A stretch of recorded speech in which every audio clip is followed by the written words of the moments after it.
40 ఏళ్లు ఓ కుటుంబానికి కొమ్ము కాశారని, ఇక వాళ్ళని వదిలేయండని, ఇప్పటికైనా ఆలోచించి అభివృద్ధి వైపు ఉదయగిరి ప్రజలు నిలబడాలని మాజీ ఎమ్మెల్యే, నియోజకవర్గ టీడీపీ ఇన్ఛార్జ్ బొల్లినేని రామారావు పిలుపునిచ్చారు. నెల్లూరు జిల్లా ఉదయగిరిలోని టీటీడీ కళ్యాణ మండపంలో మాజీ ఏఎంసీ చైర్మన్ మన్నేటి వెంకటరెడ్డి ఆధ్వర్యంలో ఆర్యవైశ్య సంఘం నాయకులు గూడూరు వెంకటేశ్వరరావు టీడీపీ తీర్థం పుచ్చుకుంటున్న నేపథ్యంలో బొల్లినేని మీడియాతో మాట్లాడారు. వైసీపీ అరాచక పాలనలో ప్రజలు విసిగి వేసారిపోయారన్నారు. అభివృద్ధి అంటూ జరిగిందంటే అది కేవలం టీడీపీ ప్రభుత్వ హయాంలోనేనని చెప్పారు. టీడీపీ ప్రభుత్వ కాలంలో మారుమూల ప్రాంతమైన ఉదయగిరి నియోజకవర్గంలో 176 కిలోమీటర్ల మేర నేషనల్ హైవే రోడ్డు వేశామని, తద్వారా ఆస్తి విలువ విపరీతంగా పెరిగిందన్నారు. అభివృద్ధి అంటే అది అని చెప్పారు. వైసీపీ పాలనపై తీవ్రస్థాయిలో ధ్వజమెత్తారు.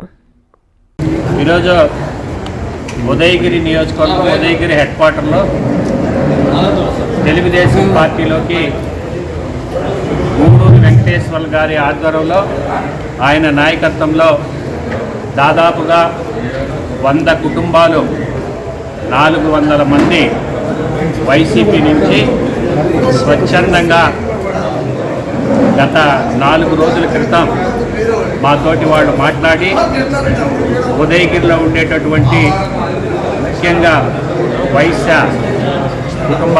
కుటుంబాలు ఎక్కువగా వాళ్ళందరూ కూడా ఒక మీటింగ్ పెట్టుకొని తెలుగుదేశం పార్టీకి ఈసారి మేము మద్దతు ఇవ్వాలని చెప్పేసి నా దృష్టికి తీసుకురావడం జరిగింది.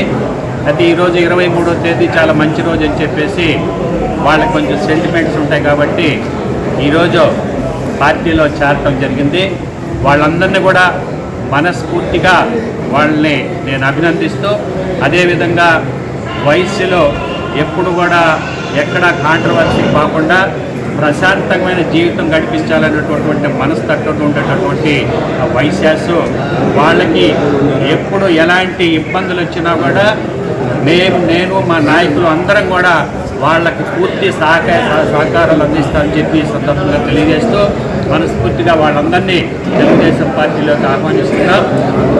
అయితే ఈరోజు వీళ్ళే కాదు, ఇంకా ఎస్సీలు కానీ మైనార్టీలు కానీ వీళ్ళందరూ కూడా గతంలో తెలుగుదేశం పార్టీ 2014 నుంచి 19 వరకు ఏదైతే మనం అభివృద్ధి చేసి చూపించామో దీనంతటికీ ఆకర్షితులై ఈరోజు 4.5 సంవత్సరమైంది వైసీపీ అధికారంలోకి వచ్చి ఎక్కడ కూడా అభివృద్ధి లేదు. ఎక్కడ బట్టి నాకు కేసులు పెట్టడం, కార్యకర్తలు హింసించడం, తెలుగుదేశం పార్టీ నాయకుల మీద కేసు పెట్టడం తప్ప మరొకటి వాళ్ళకి తెలియదు. ఎక్కడ కూడా అభివృద్ధి ఒక్క రూపాయి పని కూడా ఇక్కడ చేయడం జరగలేదు. అందుకనే ప్రతి ఒక్కళ్ళు కూడా స్వచ్ఛందంగా, మరీ ముఖ్యంగా ముస్లిమ్స్ కూడా చాలామంది ముస్లిం సోదరులకి నేను రిక్వెస్ట్ చేస్తున్నా, ఈ అరాచక ప్రభుత్వాన్ని మనం ఇంటికి పంపించాల్సిన అవసరం ఉంది. అభివృద్ధి అంటే ఒక్క చంద్రబాబు నాయుడు గారితోనే సాధ్యమవుతుందని చెప్పి మీ అందరికీ తెలియజేస్తూ ముస్లిం సోదరులే పదే నేను రిక్వెస్ట్ చేస్తున్నా, దయచేసి 40 సంవత్సరాలు ఒక కుటుంబానికి మీరు కొమ్ము కాచారు, ఇంకా వాళ్ళని పక్కన పడేయండి. నేను 5 సంవత్సరాల్లో ఎంత అభివృద్ధి చేశాను ఈరోజు మీరు చూశారు.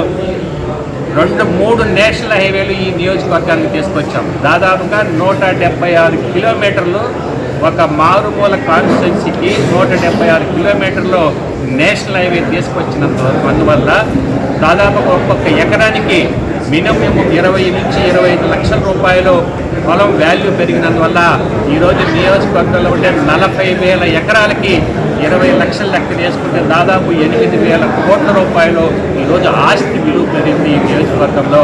అది అభివృద్ధి అంటే బటన్ నొక్కటాలు. ఈరోజు స్కాములు చూస్తున్నాం.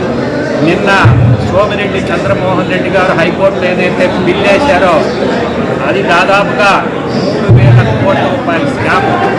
ఏదైతే రైతులకి స్మార్ట్ మీటర్స్ ఉన్నాయో అది సెంట్రల్ గవర్నమెంట్ 6,000 రూపాయలు రేట్ ఫిక్స్ చేసింది. మహారాష్ట్రలో 11,000 రేట్ ఫిక్స్ చేశారు. తెలంగాణలో 15,000 రూపాయలు. అదే జగన్మోహన్ రెడ్డి ఇక్కడ 36,000 రూపాయలు. అంటే దాదాపుగా ప్రభుత్వం సొమ్ము, ప్రజల సొమ్ము 3,500 కోట్ల రూపాయలు లూటీ చేసి దానికి వాళ్ళు ప్లాన్ చేసి కడప నుంచి సాయిబాబా అనే ఒక కంపెనీకి వాళ్ళు దీన్ని కట్టబెట్టడం జరిగింది.